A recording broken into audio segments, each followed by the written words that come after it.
ریت کا طوفان آیا اور انہیں اڑا کر لے گیا، اور پھر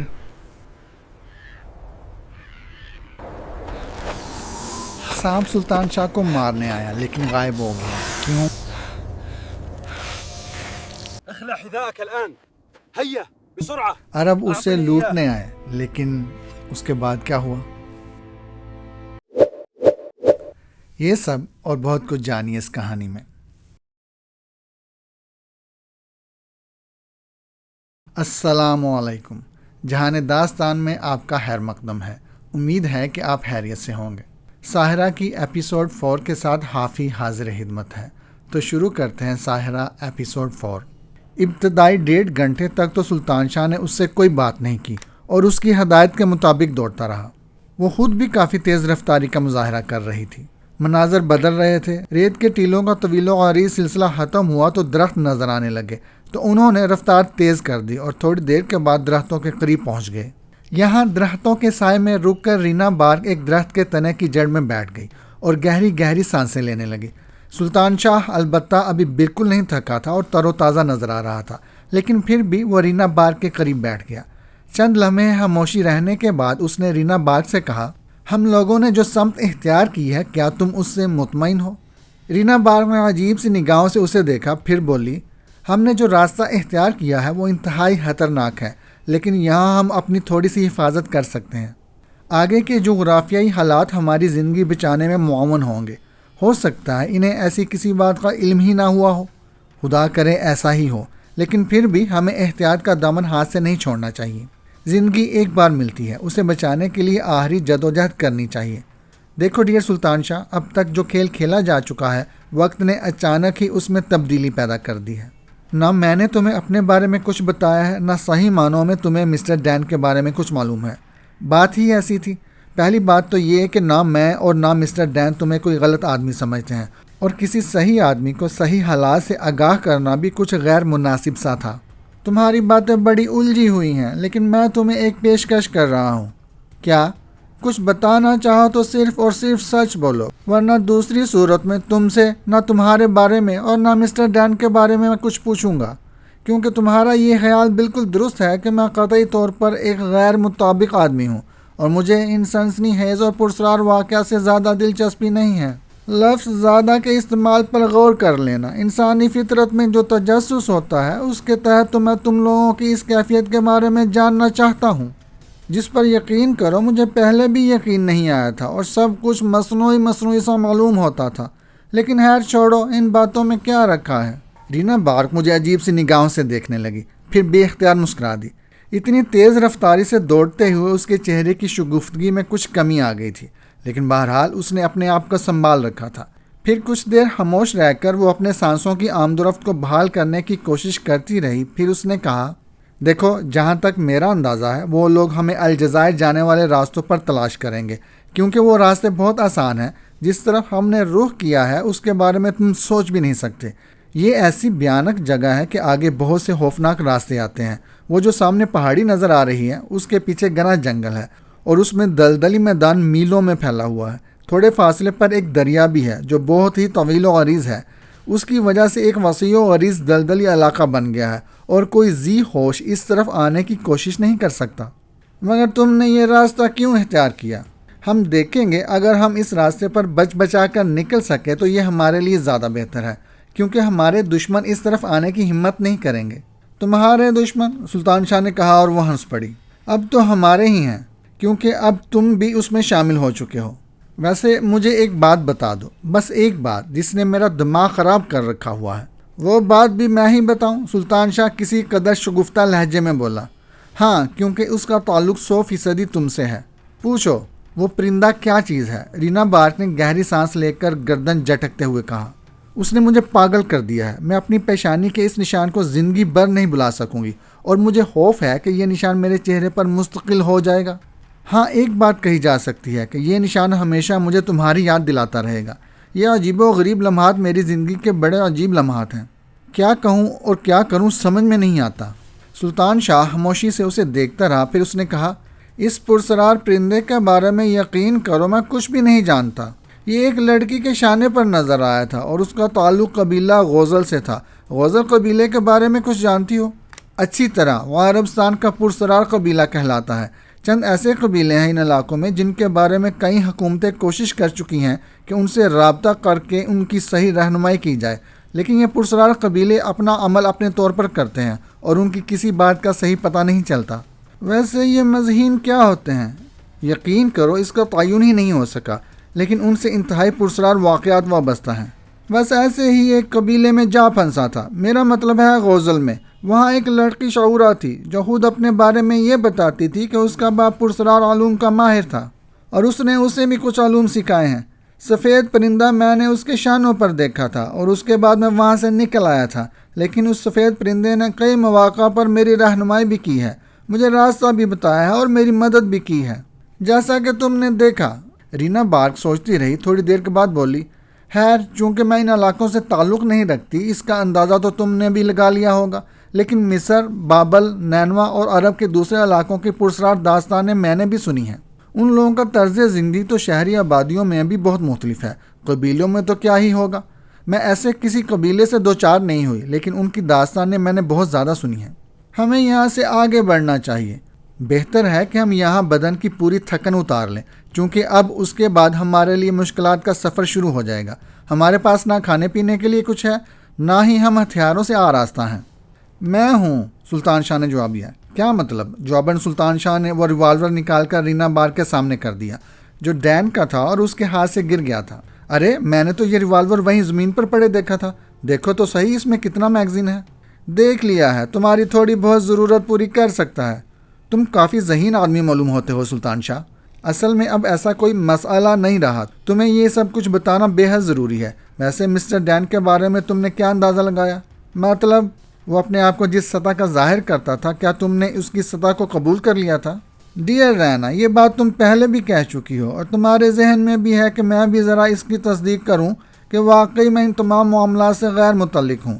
یوں سمجھ لو کہ میں اپنے حالات کا شکار ہو کر اس چکر میں پھنس گیا ہوں، لیکن میں اس طرح کا انسان نہیں ہوں، چنانچہ میں نے بہت گہرائی سے غور ہی نہیں کیا۔ ڈین ایک بہت ہی شاطر آدمی ہے، انہی علاقوں میں رہتا ہے، جگہ جگہ اس کے ساتھیوں نے چھوٹے چھوٹے گروپ ٹھہرائے ہوئے ہیں۔ اصل میں یہ لوگ بین الاقوامی سمگلروں کے گروہ سے تعلق رکھتے ہیں، بہت بڑا آرگنائزیشن ہے یہ، اور ڈین اس کے گروہ میں مخبر کی حیثیت سے کام کرتا ہے، بڑا عہدے دار ہے۔ میں نے اس کے بارے میں مکمل طور پر اندازہ لگا لیا تھا، میں نے وہ جگہ پہلے بھی کئی بار دیکھی تھی جہاں ڈین ٹرانسمیٹر پر ان سے رابطہ قائم کرتا ہے، لیکن میں بری طرح یہاں پھنس گئی تھی۔ میں نے ایک دو بار فرار کی کوشش بھی کی، لیکن ان گروہوں کے بارے میں مجھے اندازہ ہو گیا جو یہاں بڑی شاندار چیزوں کے ساتھ موجود ہیں، اور کسی مفرور کو پکڑ لینا ان کے لیے زیادہ مشکل نہیں ہے۔ میں نے فرار کی کئی کوششوں کے بعد اس علاقے کا پتہ لگایا تھا اور یہ اندازہ لگایا تھا کہ اگر کبھی ہمت ہوئی تو اس علاقے کے ذریعے نکلنے کی کوشش کروں گی۔ تمہارا مطلب ہے کہ ڈین سمگلروں کے ایک گروہ سے تعلق رکھتا ہے؟ نہ صرف تعلق رکھتا ہے بلکہ ان کا بہت بڑا رہنما ہے۔ سمگلنگ کا مال یہاں سے گزرتا ہے، میں نے کئی بار قافلوں کو جاتے ہوئے دیکھا ہے۔ کہاں سے کہاں تک اس کا اندازہ نہیں لگا سکی کیونکہ میں ڈین کی نگاہوں میں آ گئی تھی۔ رینا، تمہاری شخصیت ابھی تک تاریکی میں ہے، تم خود کیا ہو؟ ایک ایجنٹ، سیکرٹ ایجنٹ۔ میں سمگلروں کے اس گروہ کے خلاف کام کر رہی تھی اور دنیا کے 3 ملکوں کی نمائندہ ہوں۔ یہاں ہیلی کاپٹر کے ذریعے اتاری گئی تھی، بڑے شاندار وسائل تھے میرے پاس، لیکن سب کے سب یہاں حالات کی نظر ہو گئے، اور غلطی میری ہی نہیں بلکہ میرے لیے یہ مشن منتخب کرنے والوں کی تھی، کیونکہ صحرائے عرب کے اس خطے کے بارے میں معلومات نہیں رکھتی تھی۔ البتہ میں نے اپنے گروپ کے لیے ایسے کارنامے سر انجام دیے تھے کہ ان لوگوں نے اس مشن کے لیے میرا ہی انتخاب کیا۔ رینا بارک عجیب سے انداز میں سلطان شاہ کو یہ ساری تفصیلات بتا رہی تھی، جیسے اس پر بہت سارا بھروسہ کرنے لگی ہو، اور سلطان شاہ حیرانی سے اس کی صورت دیکھ رہا تھا۔ رینا کی آنکھیں خیالات میں ڈوبی ہوئی تھیں۔ اس نے کہا، یہاں مجھے خاصی مشکلات کا سامنا کرنا پڑا، اور تھوڑے ہی وقت میں مجھے یہ احساس ہو گیا کہ میں یہاں اپنا وہ کام سر انجام نہیں دے سکوں گی، اور جس طرح بھی بن پڑے مجھے یہاں سے نکل جانا چاہیے، لیکن یہ کوششیں بھی بے مقصد ثابت ہوئیں۔ مجھے ایسے خطرناک لوگوں کا سامنا کرنا پڑا جن سے بس زندگی ہی بچ گئی تو بڑی بات ہے۔ اپنے ساتھ جو چیزیں میں لائی تھی، مثلا ویڈیو کیمرہ، وہ بہت ہی چھوٹا تھا، ٹرانسمیٹر اور ایسی کچھ چیزیں انہیں ضائع کرنا پڑی، چونکہ ان کی فریکوینسی پکڑی جا رہی تھی، جان بچانا مشکل ہو رہا تھا، اور میں سوچ رہی تھی کہ زندگی اب موت کے قریب ہے۔ وہ مسلسل تلاش میں مصروف تھے، انہیں پورا یقین تھا کہ صحراؤں میں ان کے علاوہ کچھ اجنبی موجود ہیں، اور لازمی طور پر یہ اجنبی ان کے لیے خطرناک ہو سکتے ہیں، مگر وہ صحیح طور پر اندازہ نہیں لگا پا رہے تھے۔ وہ کسی گروہ کی تلاش میں تھے اور میں تنہا تھی۔ پھر تقدیر نے مجھے ایک موقع دیا۔ اس وقت میں رات کی تاریکی میں ان ریت کے ٹیلوں کے درمیان بھٹک رہی تھی کہ مجھے کافی فاصلے پر ریت پر کچھ دبے جیسے نظر آئے اور میں ان کی جانب بڑھ گئی۔ قریب پہنچ کر دیکھا تو میری روح کام کر رہ گئی۔ یہ انسانی ڈھانچے تھے۔ پتہ نہیں کون لوگ تھے بیچارے، غالباً ریت کے کسی طوفان کا شکار ہو گئے تھے، لیکن پھر میں نے انہی سے فائدہ اٹھانے کا فیصلہ کر لیا۔ اب اس وقت ان لوگوں کے سامنے آ جانا میرے لیے کسی مشکل کا باعث نہیں تھا، چنانچہ میں اپنے منصوبے کے مطابق خلیہ خراب سے خراب کر کے آخر کار ایسے ان کے سامنے آئی کہ وہ میری حقیقت کا اندازہ نہ لگا سکیں۔ مجھے سب سے پہلے یہی شخص ڈین ملا تھا اور مسٹر ڈین مجھ پر اپنا حق سمجھنے لگا۔ میں نے انہیں یہی کہانی سنائی تھی کہ میں اپنے کچھ ساتھیوں کے ہمراہ صحرا عبور کر رہی تھی اور لیبیا جا رہی تھی کہ راستے میں ریت کا طوفان آیا اور میں اور میرے ساتھی اس طوفان میں پھنس گئے۔ وہ ہلاک ہو گئے اور میں خوش قسمتی سے بچ گئی۔ بس اس وقت سے ان صحراؤں میں بھٹک رہی ہوں۔ مسٹر ڈین جس طرح کے انسان تھے اس کا اندازہ آپ نے لگا لیا ہوگا۔ مسٹر سلطان شاہ یوں سمجھے کہ میں اس الجھن کا شکار ہو گئی، اور پھر مجھے یہ اندازہ ہو گیا کہ اگر میں نے یہاں سے نکلنے میں جلد بازی کی کوشش کی تو شاید نکل نہ سکوں، کیونکہ وہ سبھی اسمگلر ہیں اور ان کے گروہ جگہ جگہ بکھرے ہوئے ہیں۔ بس میں اس موقع کی تلاش میں تھی کہ اگر کوئی مناسب وقت مل جائے تو میں یہاں سے نکل جاؤں۔ یہ ہے میری کہانی۔ تو اب آپ کا کیا منصوبہ ہے مس رینا بارک؟ اگر ڈین کے چنگل میں نہ پھنسی ہوتی تو سیدھی لیبیا جاتی اور پھر اپنے ڈپارٹمنٹ کو رپورٹ کرتی۔ ٹھیک ہے، اب ہم لیبیا چل سکتے ہیں، بشرط یہ کہ آپ میرا ساتھ پسند کریں۔ رینا بارک نے عجیب سی نگاہوں سے سلطان شاہ کو دیکھا، پھر بولی، ساتھ پسند نہ کرنے کا تصور بھی نہیں کر سکتی، لیکن اب یہ سوچتی ہوں کہ آپ مجھے پسند کریں گے یا نہیں۔ صحیح راستے منتخب کرو، ہمیں جلد از جلد یہاں سے نکل جانا چاہیے، سلطان شاہ نے کہا، اور اس کے بعد بقیہ منصوبے طے ہوئے اور آخر کار دونوں وہاں سے چل پڑے۔ رینا بارک مسلسل عجیب سی کیفیت کا شکار نظر آ رہی تھی، حالانکہ اس نے اپنے بارے میں ساری تفصیلات سچ سچ بتا دی، لیکن شاید اس کی وجہ یہ تھی کہ وہ سلطان شاہ سے ذہنی طور پر بہت زیادہ متاثر ہو گئی تھی۔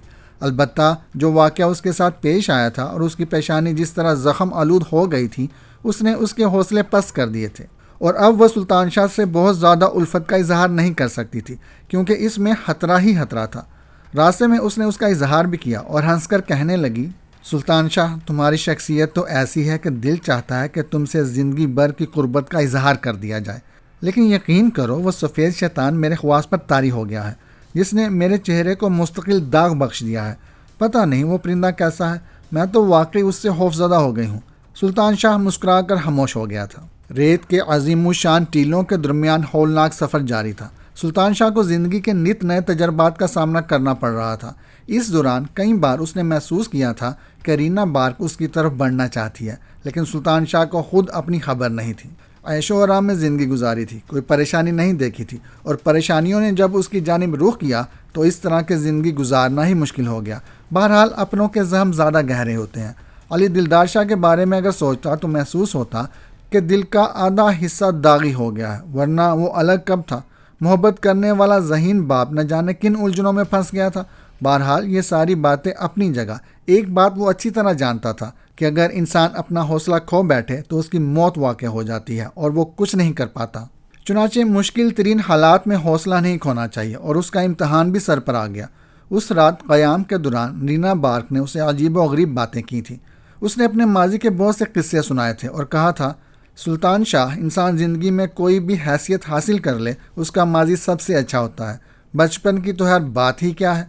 میں سمجھتی ہوں کہ بچپن انسان کے لیے آسمانوں سے عطا کیا ہوا انعام ہوتا ہے، اور انسان کو دنیا میں بھیجنے والا اسے یہ بتاتا ہے کہ اس نے اپنے طور پر انسان کے لیے کائنات میں حسن ہی حسن بکھیر دیا ہے۔ سب سے پہلی جنت ماں کی آغوش، اس کے بعد کا ماحول باپ کی شفقت کے سائے میں، لڑکی ہے تو شوہر کا گھر، لڑکا ہے تو اپنا گھر، اپنی جنت۔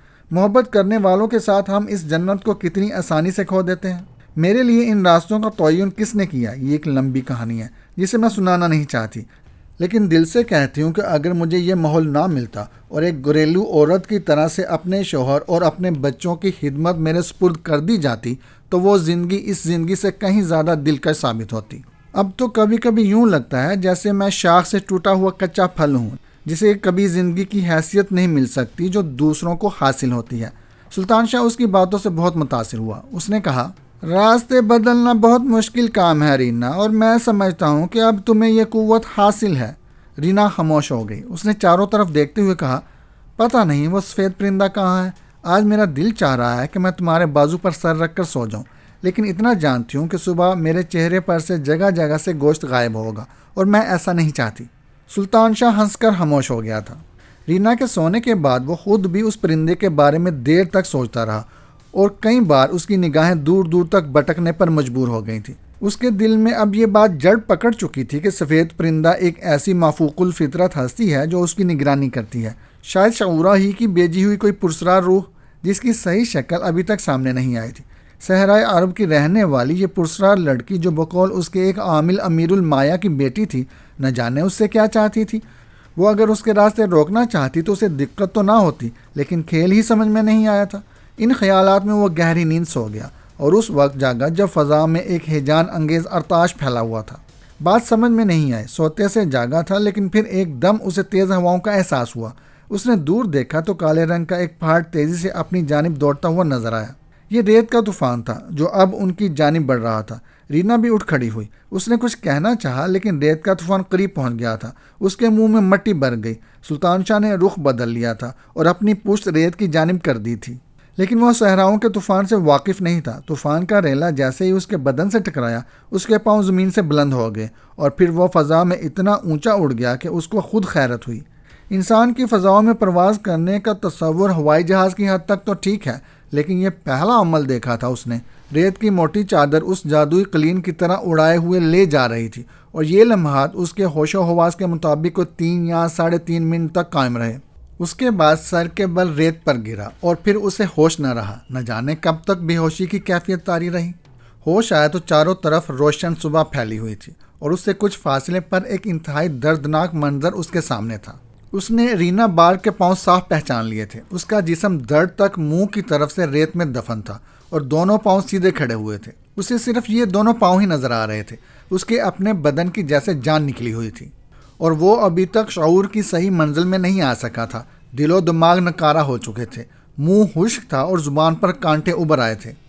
کانوں میں زوں زوں کی آوازیں آ رہی تھیں، اور ذہن پر سناٹا چھایا ہوا تھا۔ ایسا محسوس ہو رہا تھا جیسے دماغ کا کوئی خلیہ کام نہ کر رہا ہو۔ ہر طرف سکوت اور خاموشی طاری تھی، البتہ ریت پر جگہ جگہ خشک جاڑیاں نظر آ رہی تھیں، اور اس کے ساتھ ہی ساتھ موٹے ڈنٹھل جو جاڑیوں ہی کی طرح ریت میں اگے ہوئے تھے۔ شعور آہستہ آہستہ کام شروع کر رہا تھا۔ احساسات جاگتے جا رہے تھے۔ زوں زوں کی طرح آوازوں کے بارے میں کوئی صحیح اندازہ نہیں ہو سکا، لیکن پھر جب کچھ آہٹیں سنائی دی تو وہ چونک پڑا۔ جاڑیوں کے عقب میں کچھ نقل و حرکت ہو رہی تھی۔ غور سے دیکھا تو وہ مکرو پرندے نظر آئے، جن کی چونچیں مڑی ہوئی اور ناخن تیز دار والے خنجروں کی طرح تھے، لمبی گردنیں جن پر پر نہیں تھے، اور وہ سرخ سرخ گوشت کے لوتھڑوں کی مانند نظر آ رہے تھے۔ یہ گدھ تھے جو سلطان شاہ کے سر پر منڈلا رہے تھے۔ ایک آدمی نے غوطہ لگا کر یہ معلوم کرنے کی کوشش بھی کی تھی کہ وہ کس حد تک بے جان ہو چکا تھا۔ اس کے علاوہ خاص قسم کی بڑی بڑی مکھیاں جو بالکل ناقابل فہم تھی، اور اس طرح بن بنا کر سلطان شاہ کے اوپر اڑ رہی تھی جیسے صرف اس کی زندگی اور موت کا اندازہ لگا رہی ہوں۔ سلطان شاہ کے حلق سے ایک بھیانک چیخ نکل گئی۔ صحرا کی یہ مکھیاں اسے انتہائی خوفناک محسوس ہو رہی تھی، اور ممکن ہے یہ بھی ان مردہ خوروں کی طرح مردہ خور ہوں۔ وہ برق رفتاری سے اٹھ کر بیٹھ گیا۔ اس کا رد عمل اندازے کے مطابق ہوا۔ 2-3 گدوں نے حلق سے مایوسی اور غصے کی تیز آوازیں نکالی اور فضا میں بلند ہو گئے۔ انہوں نے اپنا تحفظ بھی کرنا ضروری سمجھا تھا، اور مایوسی اور ناراضگی کا اظہار بھی۔ سلطان شاہ کے جسم کی تمام ہڈیاں دکھ رہی تھیں اور بدن میں درد ہو رہا تھا۔ ان گدوں اور مکھیوں کو دیکھ کر جو دہشت اس پر طاری ہوئی تھی، اس نے اسے پوری طرح ہوشیار کر دیا تھا۔ مکھیاں بھی اونچی ہو گئی تھیں اور گدھ بھی۔ ان کے انداز میں مایوسی تھی، لیکن سلطان شاہ تیز رفتاری سے بیچاری رینا بار کی لاش کی جانب بڑھا۔ اگر یہ لاش ریت کے اوپر ہوتی اور دونوں پاؤں عجیب انداز میں باہر نکلے ہوئے نہ ہوتے تو شاید مردہ خور ابھی تک ہڑپ کر چکے ہوتے، لیکن ایسا نہیں ہوا تھا۔ سلطان شاہ انتہائی کوششوں سے اس کی لاش کو ریت سے نکالنے میں مصروف ہو گیا، اور تھوڑی دیر کے بعد اس نے رینا بار کی لاش کو اوپر کھینچ لیا۔ اس کا چہرہ بالکل سیاہ پڑ گیا تھا، آنکھوں میں ریت بھری ہوئی تھی اور منہ میں بھی ریت نظر آ رہی تھی۔ جیسے ہی اس نے یہ لاش نکال کر ڈالی، گدھ چیخنے لگے اور نیچی پرواز کرنے لگے۔ سلطان شاہ نے رینا بار کا بغور جائزہ لیا۔ اس میں زندگی کی تلاش کرنا تو پاگلوں کا کام ہی ہوگا، لیکن اسے گدوں اور مکھیوں سے بچانے کے لیے بندوبست کرنا ضروری تھا۔ چنانچہ اس نے ہاتھوں سے زمین کھودنا شروع کر دی اور تھوڑی دیر کے بعد رینا بار کو ریت کی قبر میں دفن کر دیا۔ پھر تھکے تھکے انداز میں وہاں سے آگے بڑھ گیا۔ دل و دماغ میں ایک عجیب سی اداسی تاری تھی اور پاس میں کوئی ایسی چیز نہیں تھی جس سے سہارا لے کر قدم آگے بڑھا سکے۔ بہت ہی پریشان کن کیفیت تھی اس کی۔ ریت کے اس طوفان نے پتہ نہیں کیا سے کیا کر ڈالا تھا، راستوں کا بھی کوئی اندازہ نہیں تھا۔ ہوا میں اڑنے کا تجربہ بڑا عجیب تھا۔ بہرحال وہ اس علاقے کو طے کرنے لگا۔ پھر ریت کی بلندیوں سے اسے ایک نخلستان نظر آیا اور اس کے قدم تیز رفتاری سے اس طرف بڑھ گئے۔ کھجور اور ناریلوں کے درخت جن کی جڑوں میں پیلے رنگ کی گھاس نظر آ رہی تھی، ایک دم سے اس کے پیروں کی رفتار تیز ہو گئی۔ بڑی بے بسی محسوس کر رہا تھا وہ۔ بھوک بھی لگ رہی تھی اور پیاس بھی۔ وقت بھی کافی گزر چکا تھا، لیکن جیسا وقت گزرا تھا اس کا اسے اندازہ تھا۔ وہ آہستہ آہستہ آگے بڑھتا ہوا آخرکار اس نخلستان تک پہنچ گیا، لیکن جیسے ہی اس نے آگے قدم رکھا اچانک ہی اسے سام کی پھنکار سنائی دی اور اس کے اوسان خطا ہو گئے۔ نگاہ اٹھا کر دیکھا تو ایک عجیب و غریب رنگ کا سام جس میں کاسنی اور کالی داریاں نظر آ رہی تھی اس سے زیادہ فاصلے پر نہیں تھا۔ ایک بار کچھ کتابیں دیکھ رہا تھا جو سانپوں سے متعلق تھیں، اور اس نے ریگستان کے اس سام کو جسے سیسنا کہا جاتا تھا اس کتاب میں تصویر کی شکل میں دیکھا تھا۔ اس کے بارے میں تفصیل درج تھی کہ یہ اتنا زہریلا ہوتا ہے کہ انسان لمحے کے اندر اندر ختم ہو جاتا ہے اور اسے علاج کا موقع تک نہیں ملتا۔ یہ سانپ اپنے دشمن پر لمبی چھلانگیں بھی لگا سکتا ہے۔ سانپ کنڈلی مار کر کھڑا ہو گیا۔ اس کی صورت انتہائی مکروہ تھی۔ وہ اس طرح سلطان شاہ کو دیکھ رہا تھا کہ سلطان شاہ ایک انچ آگے نہ بڑھ سکا۔ پھر ایک اور عجیب و غریب بات ہوئی۔ سلطان شاہ کو اپنے بائیں سمت ایک نکیلا ڈنڈا پڑا ہوا نظر آیا۔ یہ بالکل کرکٹ کی وکٹ جیسی شکل کا تھا، لیکن اس سے کافی لمبا۔ لکڑی میں باقاعدہ سان لگائی گئی تھی اور وہ کافی نکیلی تھی۔ سلطان شاہ سام کی آنکھوں میں دیکھتا رہا اور پھر اچانک ہی اس نے اس ڈنڈے پر چھلانگ لگا دی۔ دوسرے ہی لمحے ڈنڈا اس کے ہاتھ میں آ گیا۔ اس نے اب ذرا اعتماد کے ساتھ سام کی طرف دیکھا، لیکن یہ دیکھ کر وہ ششدر رہ گیا کہ سام وہاں سے غائب تھا۔ سلطان شاہ کی نگاہیں چاروں طرف بھٹکنے لگی۔ سام کا کہیں دور دور تک پتہ نہیں تھا، لیکن اسے یہ اندازہ ہو گیا تھا کہ یہ جگہ خوفناک ہے۔ یہاں سے تھوڑا فاصلہ طے کرنے کے بعد کچھ پتھریلی زمین نظر آ رہی تھی اور وہ ایک اور نخلستان یہاں سے واضح ہوا تھا، جو اس نخلستان کی نسبت کافی وسیع تھا۔ یہاں گھاس بھی تھی اور درخت بھی، البتہ وہاں تک پہنچنے کے لیے اس چھوٹے نخلستان کو عبور کرنا خاصا مشکل کام تھا۔ سلطان شاہ نے ایک لمحے کے لیے سوچا کہ یہاں رکنا تو موت کو دعوت دینا ہے۔ اس وقت جو حالت ہو رہی تھی وہ انتہائی سنسنی خیز تھی۔ پتہ نہیں یہاں اس نخلستان میں کیسی کیسی مصیبتیں اس کی منتظر ہوں۔ زہریلے کیڑے مکوڑے، ان سے بچنا ذرا مشکل ہی کام ہے۔ حلق میں کانٹے اگے ہوئے تھے اور پانی کی طلب بے چین کر رہی تھی۔ دماغ کی نسیں چٹکتی ہوئی محسوس ہو رہی تھی۔ بہرحال وہ وہاں سے آگے بڑھا۔ نیکی اور بدی، جنت اور جہنم، دھوپ اور چھاؤں، ان تمام چیزوں کا تصور اس دوسرے نخلستان میں ملتا تھا، کیونکہ وہ اس قسم کی مصیبتوں سے پاک تھا اور وہاں پانی کا ایک چشمہ بھی نظر آ رہا تھا۔ اس قدرتی چشمے سے پانی رس رس کر چاروں طرف پھیل رہا تھا، لیکن اس میں بھی کوئی شک نہیں تھا۔ آس پاس پھیلی ہوئی کیچڑ پر متعدد جانوروں کے قدموں کے نشانات بنے ہوئے تھے۔ گویا اس بات کی تصدیق ہو گئی تھی کہ وہاں ہر قسم کے جانور اپنی پیاس بجھانے آتے ہیں اور اس پانی کو منہ لگا کر وہ جہنم رسید ہو سکتا تھا۔ چنانچہ اس نے اپنے آپ کو سنبھالا۔ یہ سوچنے لگا کہ آگے چل کر اور دیکھے گا، ہو سکتا ہے زندگی کہیں نظر ہی آ جائے۔ البتہ بدن کی تھکن یہ تقاضا کر رہی تھی کہ تھوڑی دیر ان درختوں کی چھاؤں میں آرام ضرور کر لے۔ خاص طور سے اس چشمے کی موجودگی کی وجہ سے یہاں کافی ٹھنڈک تھی اور آگے بڑھنے کو دل نہیں چاہ رہا تھا۔ چنانچہ سلطان شاہ ایک درخت کے تنے سے ٹیک لگا کر بیٹھ گیا اور گہرے گہرے سانس کھینچنے لگا۔ اس تپتی دھوپ میں اتنا طویل سفر آسان نہیں تھا، اور پھر نہ جانے ابھی آگے یہ سفر کتنا کرنا تھا۔ زندگی کی تلاش تو کرنا ہی تھی، چاہے اس کے لیے کتنی ہی مشقتیں کیوں نہ اٹھانا پڑے، اور زندگی واقعی اتنی مشکل چیز ہوتی ہے کہ اس کے لیے شدید مشقتیں اٹھانا ہی پڑتی ہیں۔ بھوک اور پیاس میں آگے کا سفر طے کرنا ایک ناممکن عمل نظر آ رہا تھا، لیکن حوصلہ ابھی ساتھ دے رہا تھا اور آگے بڑھنے کی آرزو دل میں تھی۔ اس نے درخت کے تنے سے ٹیک لگا کر آنکھیں بند کر لی اور اعصاب کو دلاسا دینے لگا۔ اس وقت اس نے اپنا ذہن ہر طرف سے ہٹا لیا تھا۔ زمین پر رینگنے والے کیڑے مکوڑے میرے جسم پر سفر کر رہے ہیں تو کرتے رہیں، کون کتنا زہریلا ہے وہ جانے اور اس کا کام، کون گردن اور کون چہرے پر رینگ رہا ہے یہ سوچنا بھی بیکار ہے۔ درخت کے سامنے والے حصے میں گھنی جھاڑیاں تھیں۔ تھوڑی دیر کے بعد اچانک ان جھاڑیوں میں سے ایک گہری سرسراہٹ ہوئی اور اس کی آنکھیں خود بہت کھل گئیں۔ کان کھڑے ہو گئے۔ یہ سرسراہٹ عام نہیں تھی، ہو سکتا ہے وہ خوفناک سانپ ادھر بھی آ گیا ہو۔ چنانچہ وہ اپنی جگہ سے اٹھا اور اس نے لپک کر ان جھاڑیوں کا جائزہ لیا، لیکن وہاں کوئی چیز نہیں تھی۔ اس آواز کو اس نے اپنا وہم سمجھا اور اسی درخت کے پاس پھر آ بیٹھا، لیکن تھوڑی دیر کے بعد پھر ایک آواز ابھری اور اس کی آنکھیں پھر کھل گئیں۔ اس بار اسے یقین ہو گیا تھا کہ اس کے پاس کوئی ایسا وجود ضرور ہے جو باری جسامت رکھتا ہے۔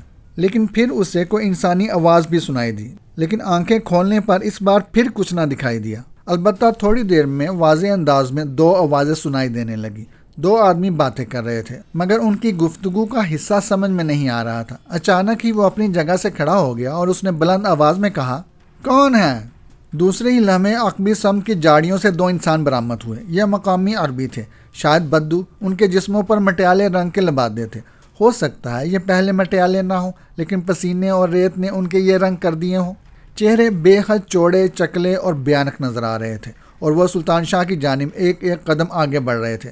ان کی آنکھیں گہری سرخ تھیں اور لگتا تھا جیسے وہ اسے غضبناک نگاہوں سے دیکھ رہے ہوں۔ سلطان شاہ کو یہ سوچ کر ایک لمحے کے لیے سکون ہی ہوا کہ وہ انسان تو ہیں، چاہے اس وقت ان کا مقصد کچھ بھی ہو۔ اس نے اچانک کہا، دیکھو بھائیو، تم اگر مجھے دشمن سمجھتے ہو تو اس خیال کو اپنے دل سے نکال دو۔ میں دوست ہوں، مصیبت کا مارا ہوا ہوں، اور سنا ہے تمہارے علاقوں میں پریشان حال لوگوں پر کافی رحم کیا جاتا ہے۔ مجھے پانی چاہیے۔ لیکن ایسا محسوس ہوا جیسے انہوں نے سلطان شاہ کی بات کو بالکل نہ سمجھا ہو۔ سلطان شاہ نے پہلے اردو اور پھر انگلش میں اپنے الفاظ دہرائے۔ وہ اسے گھورتے ہوئے اس کے قریب آ گئے۔ پھر ان میں سے ایک نے اس کے پیروں کی طرف اشارہ کیا اور جوتا اتارنے کے لیے کہا۔ سلطان شاہ چونک کر انہیں دیکھنے لگا، پھر اس نے اپنا جوتا اتار دیا۔ ان دونوں نے لپک کر اس کے جوتے اٹھا لیے تھے۔ تب سلطان شاہ نے قریب سے دیکھا، دونوں کی کمر سے ایک بیلٹ میں چاقو لٹک رہے تھے، لمبے پھلدار شکاری چاقو، جس سے ہر طرح کے شکار کیے جا سکتے تھے۔ ان کے قد و قامت لمبے تھے اور وہ بڑے اچھے بدن کے مالک تھے۔ پھر ان میں سے ایک نے اپنی زبان میں دوسرے سے کہا اور دوسرا خوشی سے مسکرانے لگا۔ تب سلطان شاہ بولا، میری بات سنو، میں تم سے کچھ کہنا چاہتا ہوں۔ اچانک ہی ان میں سے ایک نے پھر اشارہ کیا اور سلطان شاہ کے کپڑوں کی طرف رخ کر کے کچھ کہنے لگا۔ سلطان شاہ نے حیرانی سے اسے دیکھا اور پھر دوسرے ہی لمحے اسے احساس ہو گیا کہ یہ لٹیرے ہیں جو اس کے پاس سے ہر چیز حاصل کر لینا چاہتے ہیں۔ سلطان شاہ ایک لمحے تک سوچ میں ڈوبا رہا۔ دوسرا آدمی اپنے پیروں میں یہ جوتے پہن کر دیکھ رہا تھا اور اس کے بعد پہلے آدمی نے اسے دیکھا۔ اس کی نگاہیں جوتوں پر پڑیں اور اس کے بعد اس نے کچھ کہا۔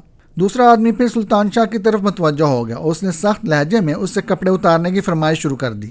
سلطان شاہ پریشان ہو گیا تھا۔ اچانک ہی اس کا ہاتھ اس ڈنڈے پر جا پڑا جس کا ایک سرا نکیلا اور مضبوط تھا اور جو اس کی کمر سے لٹک رہا تھا۔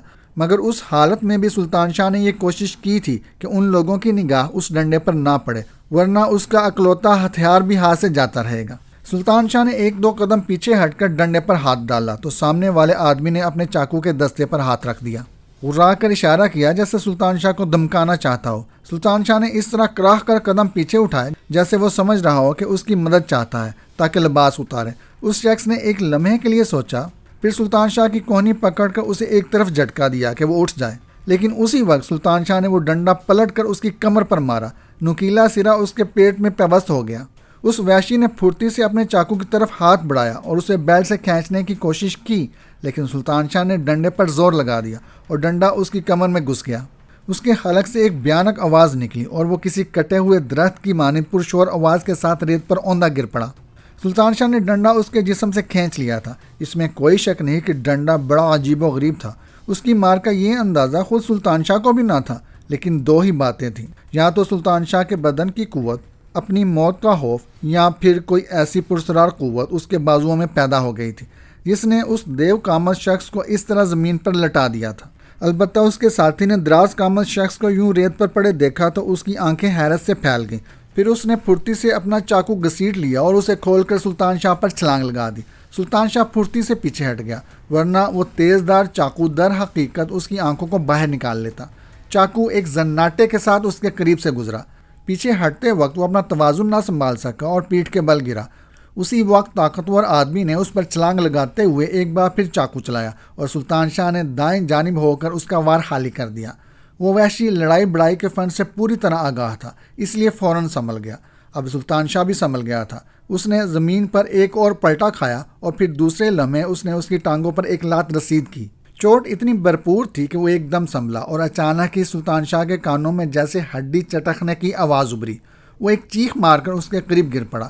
سلطان شاہ سنبھل کر کھڑا ہوا تو وہ بھی کپڑے جاڑ کر مقابلے پر آ گیا۔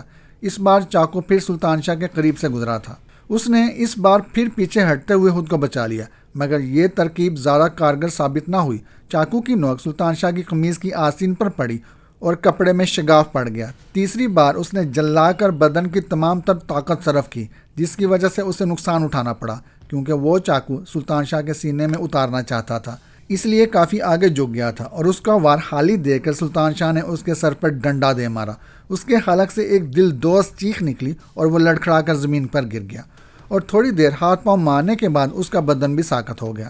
سلطان شاہ نے جس طرح یہ سب کچھ کیا تھا وہ الگ بات تھی۔ 2 افراد کی ہلاکت اور انہیں خون میں ڈوبتے دیکھ کر رفتہ رفتہ اس کے اندر کا انسان بیدار ہو گیا۔ یہ کیا ہوا؟ یہ میں نے کیا کیا؟ 2 انسانوں کا خون؟ وہ کھوئے ہوئے انداز میں سوچنے لگا۔ پھر اپنے آپ کو تسلی دیتے ہوئے اس نے کہا کہ وقت نے اس کے راستے بدل دیے ہیں۔ کیا وہ ایک شاندار طالب علم، ایک بڑے آدمی کا بیٹا، باعزت باوقار کھیل علی دلدار نے بگاڑا تھا؟ ورنہ شاید یہ سب کچھ نہ ہوتا۔ لیکن پھر علی مہران شاہ یاد آیا، جس نے لندن میں شادی کر رکھی تھی۔ خیر، شادی کر لینا کوئی اتنا بڑا مسئلہ نہیں ہے۔ خاندان کے بے شمار افراد نے اس طرح کئی شادیاں کر رکھی تھی، لیکن جو صورتحال گزری تھی وہ سمجھ میں نہیں آتی تھی کہ اس کے پس منظر میں کیا ہے۔ کیا صرف اور صرف علی دلدار شاہ؟ یہ بات حلق سے نیچے نہیں اترتی تھی، کیونکہ علی دلدار شاہ کا بچپن اور جوانی سب کچھ سامنے تھا۔ وہ بے شک اپنی برائیوں میں ڈوب کر بہت برا بن گیا تھا، لیکن شاید اتنا بھی نہیں کہ باپ اور بھائی کی زندگی لینے کے بارے میں سوچے۔ خود سلطان شاہ کے ساتھ جو معاملہ پیش آیا تھا، اس نے بے شک علی دلدار کو ایک مجرم کے روپ میں پیش کیا تھا، لیکن وہاں بھی علی دلدار صرف اس سے جائیداد کے کاغذات پر دستخط کرانا چاہتا تھا، اور اس کی وجہ بھی دولت کا حصول ہی تھا۔ لیکن علی مہران شاہ کا معاملہ خاصا ٹیڑھا تھا۔ پہلی بات تو یہ کہ انہوں نے خفیہ طور پر دنیا بھر میں اپنا کاروبار پھیلا رکھا تھا۔ گو یہ کاروبار صاف ستھرا ہی تھا، کیونکہ اس دوران سلطان شاہ نے جو کاغذات وغیرہ دیکھے تھے اور جو تفصیل اسے کاروبار کے بارے میں معلوم ہوئی تھی، اس میں کہیں شک کی گنجائش نہیں تھی۔ لیکن سوال یہ پیدا ہوتا ہے کہ دنیا کے مختلف حصوں میں یہ کاروبار پھیلانے کے لیے علی مہران شاہ کے پاس دولت کہاں سے آئی؟ اس کے حصول کا ذریعہ کیا ہے؟ اور پھر علی مہران شاہ کا اس طرح روپوش ہو جانا، اپنے قتل کی کہانی منظر عام پر لانا اور خود پوشیدہ طور پر اپنے ہی گھر میں رہنا، یہ اس بات کی دلالت کرتا تھا کہ علی مہران شاہ نے اپنی شخصیت کو بہت زیادہ پرسرار بنا لیا ہے، اور وہ کچھ ایسے کام کر رہے ہیں جو یقینی طور پر دنیا بھر کے قانون کی نگاہوں میں ناپسندیدہ ہوں گے۔ یہ ساری باتیں اپنی جگہ۔ علی دلدار شاہ نے برائیاں اپنائیں، طوائفوں کے کوٹھوں پر زندگی گزارنے لگا۔ علی مہران شاہ نے جو کچھ بھی کیا، لیکن ان تمام باتوں کا عتاب مجھ پر نازل ہو رہا ہے، اور اب آخرکار میں قاتل بن گیا۔ سلطان شاہ کے اندر نفرت کی ایک لہر بیدار ہوئی۔ میں خود تو قاتل نہیں بنا، یہ لوگ مجھے جرم کے راستے پر گھسیٹ لا رہے ہیں۔ خود میرا باپ، میرا بھائی، وہ چاہتے ہیں کہ میں بھی مجرم بن جاؤں۔ ان لوگوں نے تو مجھے مجرم بنا دیا تھا۔ ایک عورت کے قتل کے سلسلے میں مجھے گرفتار کرانے کی کوشش کی تھی، اور ایک قاتل کی حیثیت سے بہرحال مجھے فرار ہونا پڑا تھا۔ سب کچھ چھوڑ دینا پڑا۔ اب اس کے بعد آخر یہ لوگ چاہتے کیا ہیں؟ مگر پھر ان تمام سوالوں کا جواب خود ہی اسے مل گیا۔ نہ علی مہران شاہ نے اسے کہا تھا کہ وہ اس طرح صحراؤں اور جنگلوں میں بھٹکے، اور نہ ہی علی دلدار شاہ نے، وہ تو خود اپنے طور پر ان راستوں میں آ نکلا تھا۔ بہرحال اب اگر ان راستوں پر نکل آیا ہے تو پھر اپنا تحفظ بھی خود ہی کرنا ہے۔ اور پھر یہ دونوں بھی تو اسے قتل ہی کر دینا چاہتے تھے۔ اگر اپنی زندگی بچانے کے لیے اس نے ان دونوں کو قتل کر دیا تو کون سی بڑی بات ہے؟ اور اس بات نے اس کے دل کے اندر حوصلہ پیدا کیا۔ وہ چند لمحات تک سوچتا رہا۔ لیبیا تک کا سفر تو اسے باہر طور کرنا ہی تھا، راستوں کا تعین ہو گیا تھا، اور اب وہ ان راستوں پر آگے بڑھنا چاہتا تھا۔ یہ کہانی ابھی جاری ہے۔ یہ کہانی آپ کو کیسی لگی کمنٹ میں بتائیے گا۔ کہانی پسند آئے تو لائک ضرور کیجیے گا۔ ہمارے چینل کو سبسکرائب کر دیں اور بیل آئیکن کے بٹن پہ کلک کر دیں، تاکہ آپ کو ہماری آنے والی کہانیوں کا نوٹیفیکیشن موصول ہو سکے۔ شکریہ۔